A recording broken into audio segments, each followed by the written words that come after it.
बहुत सारी डिबेट्स अम्बेडकर जी के साथ जुड़ी हुई हैं।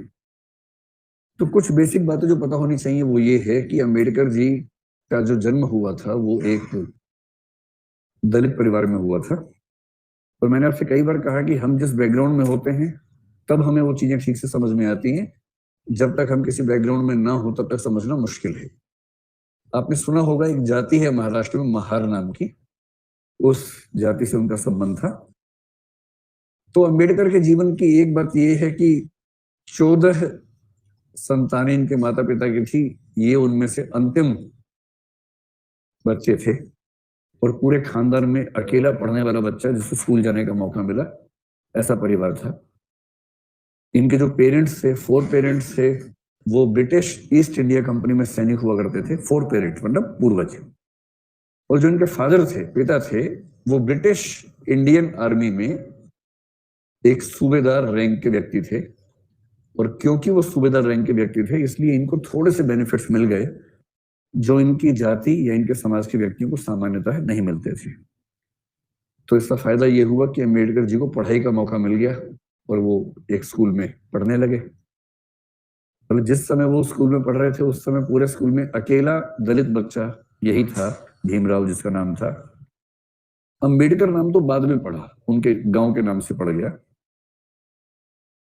तो उन्होंने लिखा है, एक आत्मकथा लिखी जिसको हिंदी में कहते हैं मैं कैसे बना, मी कसा भालू मराठी में आत्मकथा है जिसमें ये सब लिखा है। तो स्कूल में एंट्री तो मिल गई पर स्कूल में बाकी बच्चों के बराबर अधिकार इनको नहीं थे।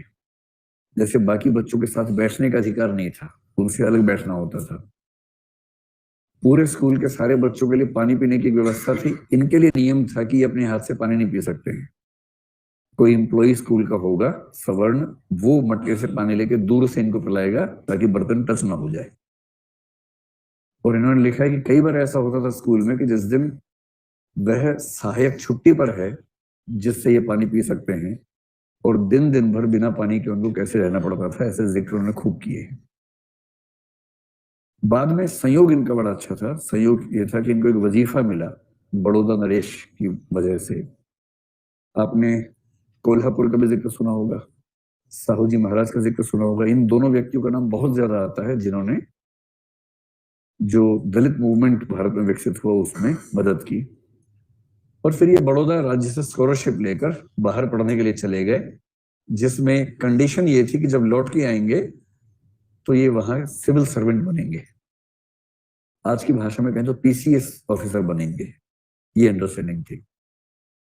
फिर इन्होंने कोलंबिया विश्वविद्यालय जो अमेरिका में है वहां से, और फिर यूके से भी, यूके में अगर मैं ठीक ध्यान कर पा रहा हूं तो कैम्ब्रिज में शायद ये थे, मैं आपको बताता हूँ, London School of Economics LSE, UK में लंदन स्कूल ऑफ इकोनॉमिक्स।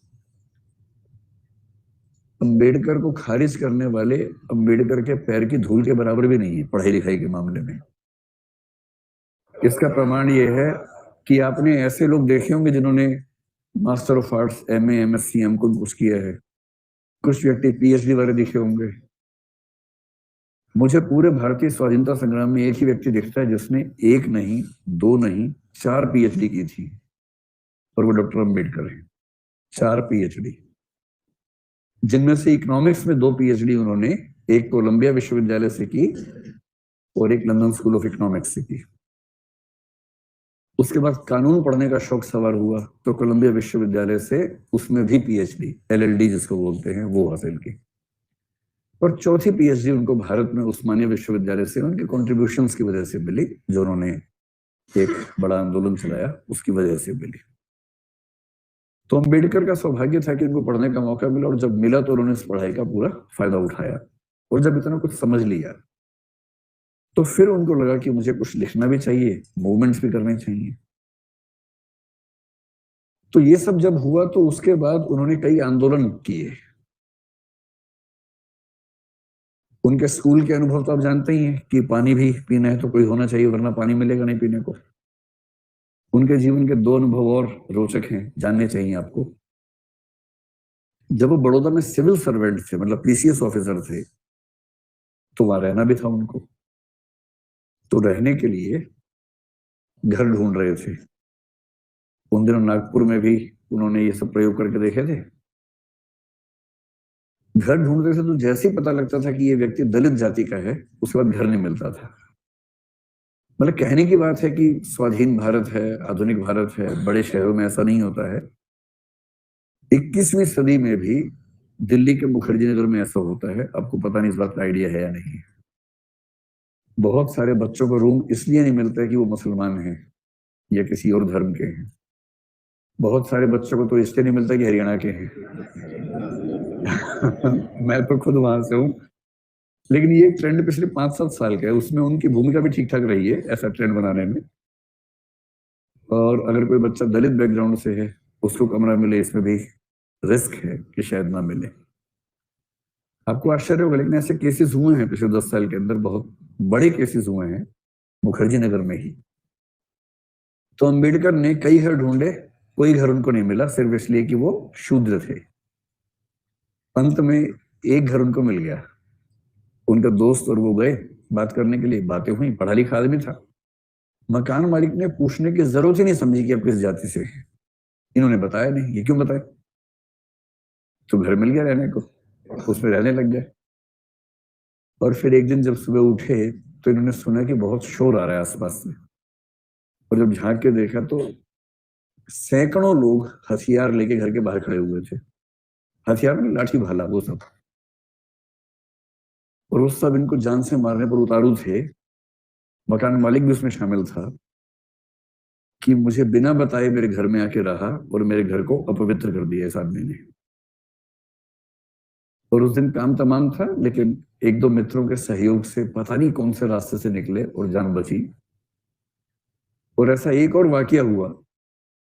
एक नदी पार करनी थी एक भाषण देने के लिए, तांगे वाले 3-4 से सबने मना कर दिया, एक ही तैयार हुआ। उस तांगे पर बैठ के नदी पार कर रहे थे। रास्ते में पुल, उस समय बहुत कच्चे टाइप का पुल था, और रास्ते में उस तांगे का पहिया निकल गया और तांगा नदी में गिरते गिरते बचा। खैर, बच गया किसी तरह से। बाद में पता चला कि वो एक साजिश थी कि इस व्यक्ति को नदी के ऊपर ले जाओ और जो पहिया है उसको लूज कर दो, ताकि रास्ते में ये नदी के अंदर गिरे और इसकी मौत हो जाए। ये सारे इंसिडेंट्स अंबेडकर ने अपने साथ झेले थे। आप समझ सकते हैं कि एक व्यक्ति जब वंचित वर्ग से आएगा, खूब पढ़ लिख जाएगा, अधिकारों की मांग करेगा, तो जो समाज का तबका पहले से पावर में है वो उसको आराम से एक्सेप्ट करेगा या उसको रोकना चाहेगा? रोकना चाहेगा।